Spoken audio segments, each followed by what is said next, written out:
وہ نوکری ملتی تھی بڑے بڑے لوگوں کو، یعنی کہ کسی عام بندے کو نوکری نہیں ملتی تھی، کوئی بڑے کا بچہ، کوئی وزیر کا، کوئی سیکرٹری کا، اس کو ملتی تھی۔ پیسے وہاں بہت زیادہ ملتے تھے، یعنی ایک جونیئر گیزٹڈ آفیسر کی تنخواہ 350 روپیہ ہوتی تھی اور ایک گیزٹڈ آفیسر کی 450 روپیہ۔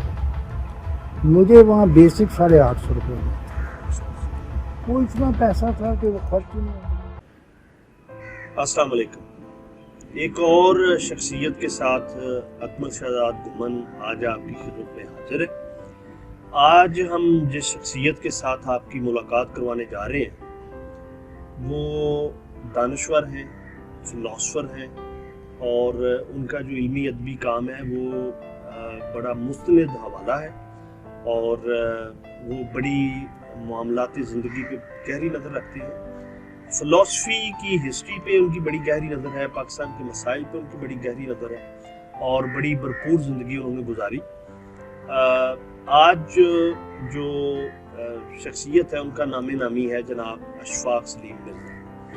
مرزا صاحب کیسے ہیں آپ؟ خیریت سے ہیں؟ میں بالکل ٹھیک ہوں، آپ کا بہت شکریہ، آپ نے وقت نکالا کچھ۔ یہ تو بڑا رسمی سا فکرہ ہے، میں کہوں کہ جی آپ کا بہت شکریہ۔ تو اصل بات یہ ہے کہ یہ بڑی سعادت ہے آپ سے ملنا، گفتگو کرنا۔ تو بڑے عرصے سے میری یہ خواہش تھی کہ آپ سے گفتگو کی جائے، گپ شپ لگائی جائے۔ تو جو سنجیدہ فکری معاملات ہیں ان پہ تو گفتگو آپ مختلف تقریبات میں کرتے رہتے ہیں اور کتابیں بھی لکھتے رہتے ہیں۔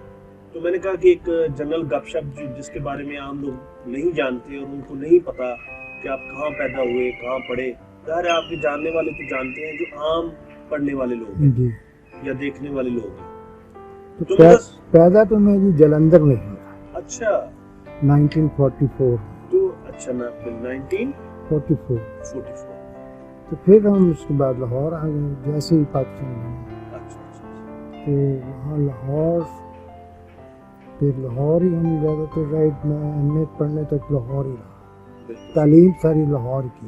اچھا تو مرزا صاحب آپ کو ظاہر ہے 3-4 سال بچے کو، 3-4 سال کے بچے بس کو ایسے ہی ہلکا سا ایک جیسے ہوتا ہے نا کوئی خواب کا منظر، کچھ چیزیں مجھے یاد ہیں۔ ہمارے ہاں یہ ذات پات کا چونکہ بر صغیر میں بڑا کرونک قسم کا سسٹم رائج ہے، وہ اس کو ہم اچھا یا برا تو نہیں کہہ سکتے کہ ظاہر ایک جو بنا بنایا چلا آ رہا ہے، چونکہ ہماری سوسائٹی کی ساخت ایسی ہے۔ تو ایک تو مغل وہ تھے جو حکمران تھے یہاں کے، جو مغلیہ سلطنت یا مغلیہ حکمرانوں سے ان کا تعلق تھا، یا اشرافیہ جو سنٹرل ایشیا سے یا ایران سے یا افغانستان سے لوگ آئے۔ تو ایک یہ کہ یہاں جو لوگ کام کرتے تھے لکڑی کا، لوہے کا، ان کو لوہار یا ترخان کہتے تھے۔ بلکہ میرے لیے یہ بڑی حیرانگی کی بات تھی کہ تجھ کے بابری میں میں نے پڑھا کہ جو وہاں جو سردار تھے ان کو بھی ترخان کہتے تھے۔ تو اس میں تھوڑی سی وضاحت ذرا فرمائیں۔ وہ دیکھیے نا جو سندھ میں ہے اس کو ترخان فیملی وہاں پر رولر تھے نا، جی وہ بھی مغل تھے۔ بالکل صحیح۔ مسئلہ یہ ہے کہ ہم تو، مجھے تو اس بات پہ کوئی فخر نہیں کہ میں مغل ہوں، پہلی تو بات یہ ہے۔ میں نے تو اپنے بچوں کے نام کے ساتھ بھی مرزا لگانا بند کر دیا، سیدھے نام ناصر اشفاق، یاسر اشفاق۔ دوسری بات یہ ہے کہ ہم چغتائی مغل ہیں، چغتائی مغل، جو بیٹا تھا چنگیز خان چغتائی، اس کی اولاد میں سے، وہ کہتے ہیں چغتائی مغل۔ تو وہ ہم وہ جلندھر میں آ کے آباد ہو گئے، وہاں سنا ہے کہ ساتھ ایک قلعہ ہوتا تھا، وہ سکھوں نے ہم سے چھین لیا تھا، پھر ہم ادھر آ گئے جسے مغلانی ٹکی کرتے ہیں، ہل آکسفورڈ میں۔ وہاں سے پھر ہم لاہور آ گئے، لاہور میں ایم اے تک پھر میں لاہور ہی میں تعلیم حاصل کرتا ہے گورنمنٹ کالج کی طرف آتے ہیں اور آپ کی تعلیم کی طرف بھی آتے ہیں۔ تو جو یہ آپ نے بچوں کے ساتھ جو ہے ان کے ساتھ مرزا یا مغل نہیں لگائے، اور دوسری بات یہ ہے کہ آپ کو اس پہ فخر بھی نہیں ہے، تو ان دونوں کی ذرا تھوڑی وضاحت۔ ایکچولی میں وہ جو پہلے بات کی کہ ذات پات کو، میں نظریاتی طور پر ان چیزوں کو مناسب نہیں سمجھتا۔ جو آپ اپنی کاوش سے بنتے وہی کچھ ہوتے ہیں۔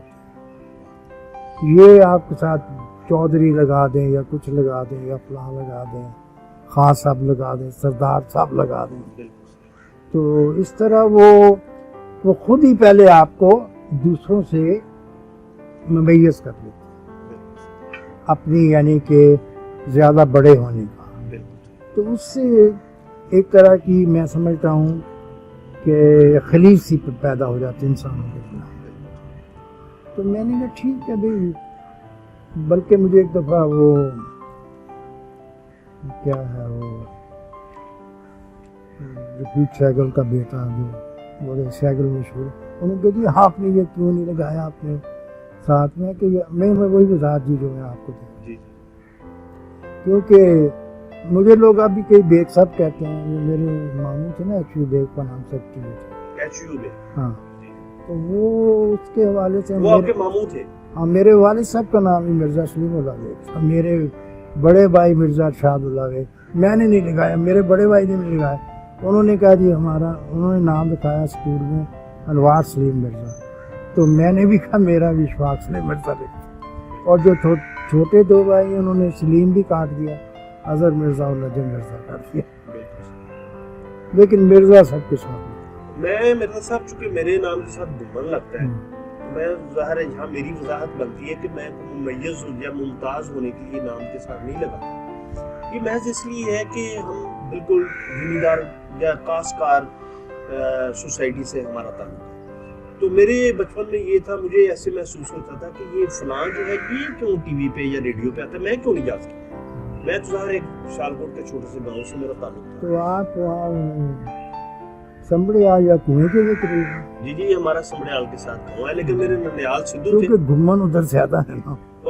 سدھو تھے میرے ننیال, تو میں اپنے ننیال میں بچپن میں وہ جو غنی گھمن تھے وہ بھی وہیں کے تھے. جی وہ گوئیں کی تھا.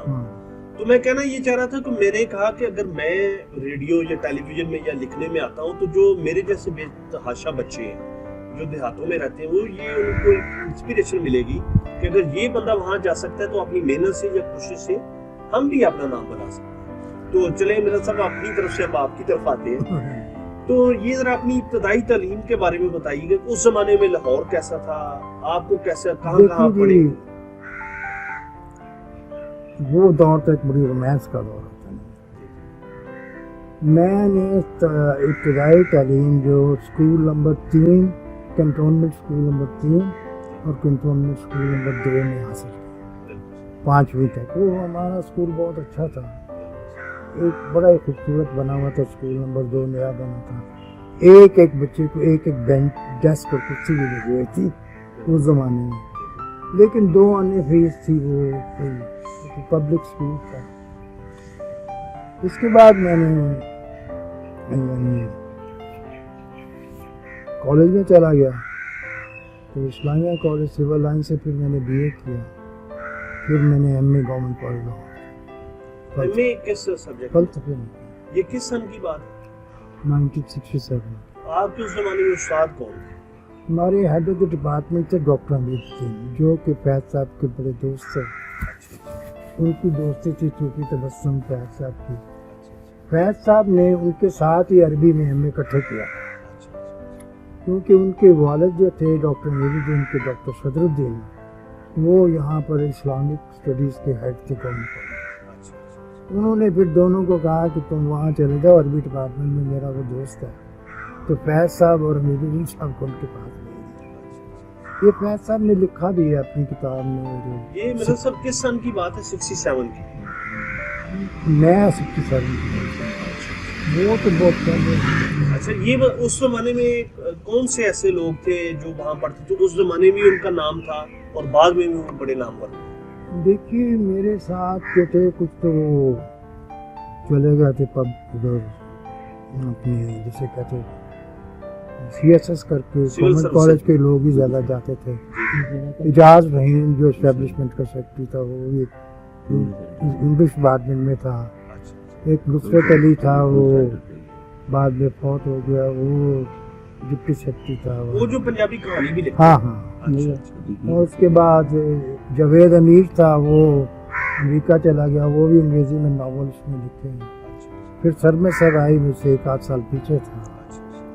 تو یہ لوگ اس زمانے میں تو یہ جہانگیر بدر وغیرہ ان دنوں وہاں پر پنجاب یونیورسٹی میں الیکشن لڑ کے صدر بنے تھے. اور سیکھنے. تو یہ خالد عباس ڈار بھی اسی زمانے میں تھے؟ یہ خالد ملتا رہتا تھا، بعد میں بھی الحمرا میں اکثر بیٹھے رہتے تھے، اس کیونکہ زمانے جب ڈاکٹر انور سجاد الحمرا کے آ کے بولے نا تو وہ پھر ہم ادھر بیٹھے رہتے تھے، اور وہ سبھی لوگ ادھر آتے، سب آرٹسٹ، کوئی بھی ایسا بندہ نہیں وہاں نہیں آتا تھا. اس کون سے آرٹسٹ تھے اس زمانے میں جو آتے تھے؟ فرید کمیر ہوا، ڈاکٹر انور سجاد ہوئے، خالد صفات ہوئے، سب وہاں. اس زمانے کا گورنمنٹ کالج لاہور کیسا تھا؟ گورنمنٹ کالج کے لاہور دراصل ہمارا جو تھا نا ڈپارٹمنٹ، وہ مین بلاک سے ایک طرف تھا. جیسے یہ آپ وہ بنگیاں والی چوک کا موڑ مڑتے نا، تو پہلے جو ڈپارٹمنٹ تھا نا، ایک ٹینکی بنی ہوئی تھی، فزکس کا ڈپارٹمنٹ، اس کے ساتھ فلاسفی کا ڈپارٹمنٹ، سائیکالوجی کا ڈپارٹمنٹ کرتے تھے. ڈاکٹر اجمل صاحب سائیکالوجی کا ہیڈ ہوتا تھا، اور ڈاکٹر حمید الدین جو تھے وہ فلسفے کے. پہلے یہ ڈپارٹمنٹ ایک ہی تھا. Doctor Hamid Uddin was heading یہ ڈپارٹمنٹ. پھر سائیکالوجی اور فلاسفی علیحدہ ہو گئے، اور ادھر ڈاکٹر اجمل ہو گئے، تو ادھر ڈاکٹر حمید الدین ہو گئے. تو میرے استادوں میں جو میں زیادہ متاثر ہوا تو وہ سعید شیخ صاحب تھے. وہ انہیں پڑھاتے تھے مسلم فلاسفی اور ایتھکس. بعد میں وہ ادھر ادارہ ثقافت اسلامیہ کے بھی ہیڈ ہیں، آج کل قاضی جاوید صاحب، ویری لرنڈ پرسن تھے. ادھر پنجاب یونیورسٹی میں سی اے قادر صاحب ہوتے تھے، اور ڈاکٹر غلام صادق صاحب ہوتے تھے، اور یہ سب لوگ ہم مزاج کرنے. اس زمانے کا لاہور مزاج سب کیسے تھا؟ لاہور بھی بہت ہی پرسکون اور بڑا ہی پرلطف تھا. میں نے تو ایف اے میں نا جا کے پنجاب یونیورسٹی کیفیٹیریا میں بیٹھنا شروع کر دیا تھا. وہ سامنے فائنانس کا ڈپارٹمنٹ، تو ویسے بھی وہ لوگ وہاں پر ذرا خوبصورت لوگ زیادہ، تو ہم سامنے جا کے بیٹھ جاتے تھے کیفیٹیریا میں. وہ سامنے تھا بالکل، بڑا سستا تھا. 8 آنے کی پلیٹ مل جاتی تھی کھانے کی، 6 آنے کا ٹی سیٹ 2 بندوں کا. تو پھر کیفیٹیریا کے علاوہ پارٹی ہاؤس اور کافی ہاؤس میں جا کے بیٹھا کرتے تھے. ہم اپنی کلاس اٹینڈ کر کے نا، جو اسٹوڈنٹس ہیں، ہم جا کے وائی ایم سی کے ریسٹوران میں بیٹھ جاتے تھے. گرمی ہوتی تھی، 12 بجے ہماری کلاس ختم ہوتی تھی، تو ہم نے پھر 5-6 بجے تک ادھر ہی جانا جب تک دھوپ ختم نہیں ہو جاتی. وہاں پر بیٹھ کے گپ بازی، کبھی سرمت بھی آتا تھا، گانا وانا شروع کر دینا کچھ اور. تو موسیقی سے بہت پہلے سے دلچسپی تھی. ایک دو اور لوگ تھے بڑے اچھا گایا کرتے تھے، اور مختلف قسم کی مباحث چلتی رہتی تھی علمی اور ادبی. مرزا صاحب، جو جس زمانے میں آپ گورنمنٹ کالج لاہور میں تھے یا پڑھ رہے تھے، تو یہ بڑا سیاسی اعتبار سے بڑا شورش کا زمانہ تھا. جی، وہ یہ بات آپ کی صحیح ہے. دراصل پارٹی ہاؤس میں بھی گروپ ہوتے تھے، ایک رائٹس گروپ اور ایک لیفٹس گروپ. یہ انتظار حسین اور دوسرے لوگ، ناصر کاظمی، یہ رائٹ گروپ کے لوگ ہوتے تھے. ہمارے ادھر ایرک سپرین، امین مغل، عزیز الدین، عزیز الحق وغیرہ یہ لوگ ہوتے تھے.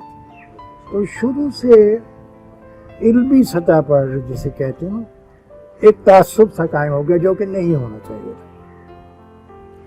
یعنی وہ ہم نے اتنی چھان پھٹک کرنے کی ضرورت ہے، ہاں جی وہ تو رائٹس تو چھوڑ اس کو، یعنی یہ ہمارا آدمی ہے. یہ اس کے ساتھ ہی ہمیں مختلف جو لیفٹ تنظیمیں سے اسٹوڈنٹس کی ایک ہم نے بھی بنائی تھی مزدور کسان پارٹی کے تحت، اس میں بھی ہم نے کام شروع کیا ہوا تھا. این سی اے کے بہت سے لڑکے ہمارے ساتھ تھے ان دنوں، جو بعد میں بڑے نامور بھی ہوئے تھے، نیرو ہے، دوسرے لوگ تھے. تو میں پھر 1967 میں ایم اے کرنے کے بعد 68 جون میں کراچی چلا گیا. میری پوسٹنگ ہو، میری پہلی نوکری پاکستان نیشنل آئل کی تھی. اچھا، وہ نوکری میں نے کوئی شوق سے نہیں کی تھی. اس کی بڑی وجہ یہی تھی کہ پیسے وہاں بہت زیادہ ملتے تھے. یعنی ایک جونیئر گیزٹڈ آفیسر کی تنخواہ 350 روپیہ ہوتی تھی، اور ایک گیزٹڈ آفیسر کی 450 روپیہ. مجھے وہاں بیسک 850 روپیہ. وہ اتنا پیسہ تھا کہ وہ خرچ ہی نہیں ہوتا تھا. پھر گاڑی ایک مل گئی کرونا اور ساتھ ٹی ڈی اور یہ ملتان سروس کلب کی ممبرشپ اور اس طرح کی وہ تھی. اب چونکہ وہ ساری جو ہماری آئل کمپنیاں بنی تھیں وہ برٹش امریکن کمپنیوں سے لوگ آئے ہوئے تھے. کوئی ایکسن سے آیا ہوا تھا, تو کوئی کیلٹک سے آیا ہوا تھا, کوئی برما شہر سے آیا ہوا تھا. تو وہ اس طرح کا یورپین ماحول ہوتا تھا اس میں. تو وہ میں نے صرف I was very much involved in politics. تو میں نے کوئی نوکری زیادہ دیر نہیں کی وہ پی ایم اے کی, 2.5-3 سال نہیں کی ہوگی کہ انہوں نے وہ ملتان والا ڈویژن توڑ دیا اور مجھے کہا کہ آپ کراچی ٹرانسفر ہو گئے. میں نے استعفیٰ دیا. اب میرے گھر والے بھی جتنی بڑی نوکری, وہ نوکری ملتی تھی بڑے بڑے لوگوں کو, یعنی کہ کسی عام بندے کو نوکری نہیں ملتی تھی. کوئی بڑے کا بچہ, کوئی وزیر کا, کوئی سیکرٹری کا, اس کو ملتی تھی. تو بہرحال وہ چھوڑ کے میں کچھ دیر تو ملتان میں رہا. کچھ میں نے وہاں پر ہینڈی کرافٹ کی ایکسپورٹ شروع کر دی تھی جرمنی میں. ملتان میں ہینڈی کرافٹ بہت ہوتی تھی.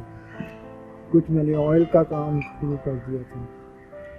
وہ اپنے تعلقات کی وجہ سے بات کو آتی. ایک ٹینک لوری پہ مجھے 1000 روپے ایک دن میں بچ جاتا تھا. تو یعنی آپ یقین کریں کہ اس وقت پیسہ, یہ اتنا پیسہ تھا, خرچ نہیں ہوتا. میں آپ کو ایک دو مثالیں دیتا ہوں قیمتیں بتا کے, اس سے آپ کو یہ لاہور سے ملتان کی واپسی کا ایئر کا ٹکٹ 90 روپے اور ریٹرن ٹکٹ. ہم جو لاہور کے لڑکے ہوتے تھے, ہم سیٹرڈے کی شام کو ایئر بائی ایئر آ کے لاہور منڈے کی صبح میں دفتر کر پہنچ. گوشت جو تھا یہ کراچی سے آپ بات کر رہے ہیں, فرام ملتان ٹو لاہور. اچھا, ملتان ٹو لاہور صرف 90 روپے کرا. 90 روپے. بالکل. اور مٹن جو تھا وہ 4 روپے کلو اور بیف 2 روپے. ہاں سگریٹ مہنگے تھے اس وقت. میں آئی اسٹارٹڈ اسموکنگ روتھمن سے تو 3 روپے کی ڈبی تھی, اور گولڈ لیف بھی 3 روپے کی تھی. آپ کون سے سگریٹ پیتے تھے؟ روتھمنس تھی. اچھا. تو پیسے بھی یہ خرچ ہوتے تھے. پیسے مطلب اتنے تھے کہ بندہ, بلکہ بعد وقت میں وہاں پر شب روز ہوٹل میں سارے پولیٹیکل لوگ بیٹھا کرتے تھے. صاحب فاروق علی خان اور یہ اشفاق احمد جو پہلا ویتنام کا امبیسڈر بنا تھا, بابر, نواز بابر اور دوسرے پولیٹیکل مختار عوام وغیرہ. ان مختار عوام میں نے پولیٹیکل اپرینٹس بھی رہا تھا. میں اس کو اسٹڈی سرکل لیا کرتا تھا. تو وہاں پر بات کرنے کے تو یہ سارے جتنے بیٹھے ہیں ان کا بل میں ہی دے دوں. وہ 5-10 روپے سے زیادہ 10 روپے بند ہوتے تھے. تو وہ that was very good time.